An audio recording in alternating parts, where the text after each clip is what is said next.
The Lord of the Rings password and Michael's blind spot.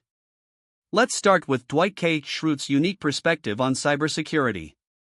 Picture this: Dwight walks up to Jim's desk, aggressively demanding that file sharing be turned off immediately. He's rambling about security software, 128-bit encryption, and firewalls.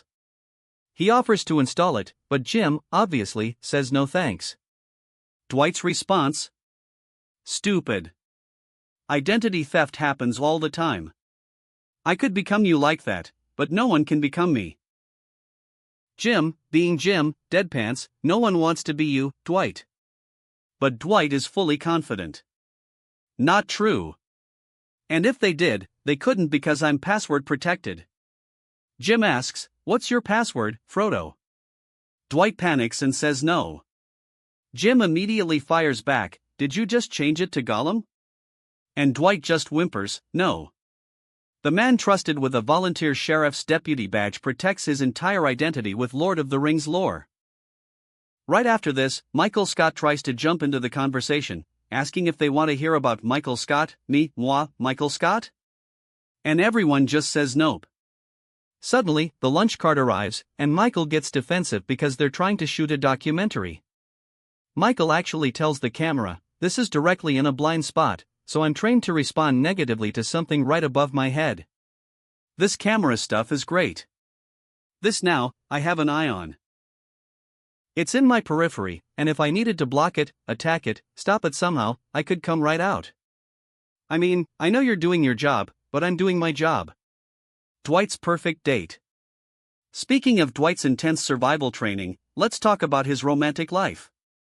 Forget Jim and Pam, Dwight's idea of a perfect date is an absolute fever dream. Let me break down his exact words for you. "I take her out to a nice dinner. She looks amazing. Some guy tries to hit on her. Now he wants to fight.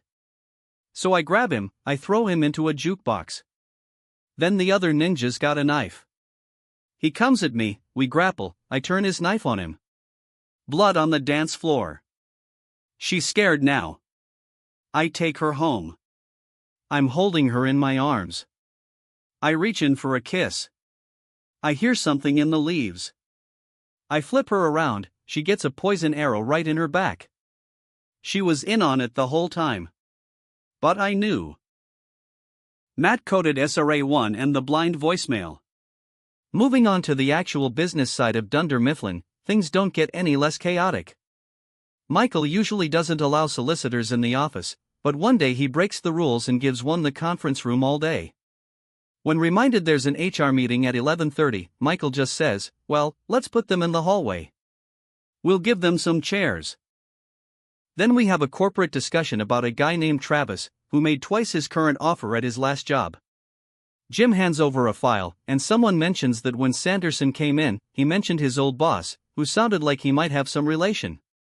Meanwhile, Dwight is trying to get pricing on Matt-coded SRA1 paper from a supplier. But the supplier plays a brutal mind game with him. "If I can't see you, I can't hear you, Dwight." Dwight says, "Just tell me." "No, I can't hear you." The supplier tells him to just call and leave a voicemail. So Dwight actually pulls out his phone, dials the number, and leaves a voicemail while looking right at the guy. "Hi, it's me, Dwight. I need a price on Matt. God, this is stupid." The supplier agrees, "You're right, this is stupid." Dwight apologizes and asks for a tonnage price on Matt-coded SRA1 because his current numbers say 360, which can't be right. He tries to explain he spoke to Dave earlier, but the supplier just walks away. The Fleebles and the Glorps. We all know Michael Scott wanted Ryan the Temp's approval more than anything else in the world.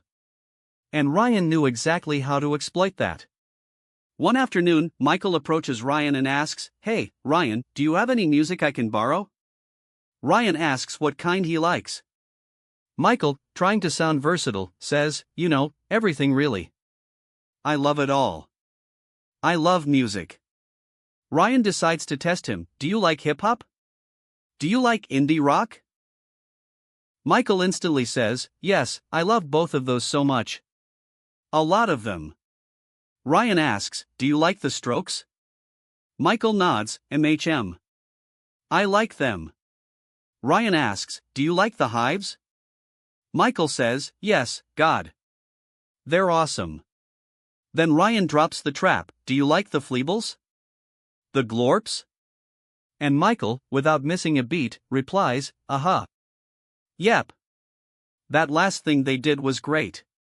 Ryan smoothly finishes the conversation with, yeah, I feel you'd like those. Cool, so maybe hook me up with some fleebles and some hives. Michael completely falls for it, absolutely. All right. This is going to be good. The death of perception and the dry erase board. Right after this, we see Ryan showing Michael something on a screen. Michael loves it. Oh, no, this is way better. You like that? Yeah, I like that. Ryan warns him, okay, now if you hit this blue one right here, all the ones that are attached to it will fall off too, but be careful though, cause it can really cut into your IM chat time. This leads to a weirdly philosophical conversation about online chatting. Someone says, this could be the death of perception. May she rest in peace. I don't know though, I really liked her. She was so much more flirtatious than Bambi easily. Someone else admits they can't chat with their mom anymore because she sent an IM the other day and they couldn't chat for more than 5 minutes without feeling like they were going to end up hitting on her. Ryan warns them, seriously, try not to get hooked on Snoo because I don't know if my buddy list could take a hit like that. Cut to Jim handing over confidential papers to Kevin. Kevin asks, you promise these are confidential? Jim says, 100%. Then Kevin notices a mark and asks, did you just mark on that? Jim says, I don't think so, no. Kevin points out, you made a P. Thank you, Jim. Then we see Jim dealing with a dry erase board because he's the new schedule guy. Someone tells him, this little baby might come in handy, on one condition. Jim says, forget it. It's just a dry erase board. The guy responds, oh, no, it's not. Okay, check it out. Jim looks at it and says, okay, that's insanely complicated, and the first thing I'm going to do is erase it. The guy panics, no, you're not, because I spent hours on it. Jim says, well, then keep it. The guy accepts, okay, I will. Okay, fine. You'll be back. Meredith's birthday and Dwight's privates. Next up, Michael is working on a birthday card for Meredith. He's bouncing ideas off Jim. Meredith, I'm writing this in big letters, so you don't need to use your reading glasses. I wrote it in big letters. B, it's funny. Jim says, well, actually, the letters would be huge. It's a visual thing. Michael says, no, yeah, and she'd see it. It's good. It's funny. Yeah, well, just kind of working it right now. Working out the kinks. I just need a couple more minutes. Happy birthday, Meredith. You're old. You're just old. Later, Jim and Pam reveal they stole Dwight's trash can and found his early attempts at making a sign for his workspace. Jim reviews them one by one. First one, Dwight's workspace. Nice. Second one, the power comes from the font in this one. Shroot space. Very medieval, very England. Third one, this one's forceful, this one's very Dwight. Quiet. Dwight Schrute working. It's good. I really heard him on that. Fourth one, this one's interesting. I'm not really sure what he meant by this. Dwight Schrute privates. Tough to say. He might have meant private eye. Jim concludes, you know what though, I'm going to be willing to bet that it wasn't a typo. It just is that this wasn't meant to be put on the door. This is for him. This is his own special sign. And we'll keep it. We won't tell him where we got it, but we'll tell him that he should hold on to it. The mystery of Creed Bratton and the ass piñata. Finally, let's talk about the absolute enigma that is Creed Bratton. During a conversation about employee morale, Dwight suggests cutting costs by firing Meredith or charging Creed rent. Why? Because Creed might actually be living in the office. Creed confirms this in a confessional, for nights a week, I stay here and live in this office. Everything is right here, it's easy to get to. I sleep under my desk, and then 3 nights I stay at my place in Toronto. They don't know about this job up there. It's a welfare state. Later, we find out from the staff that Creed has 4 toes and allegedly fought in the American Civil War for both sides, whoever paid more. During a party, someone approaches him and says, "You're Creed Bratton, guitar player for Grassroots in the late 1960s. Creed replies, "Indeed.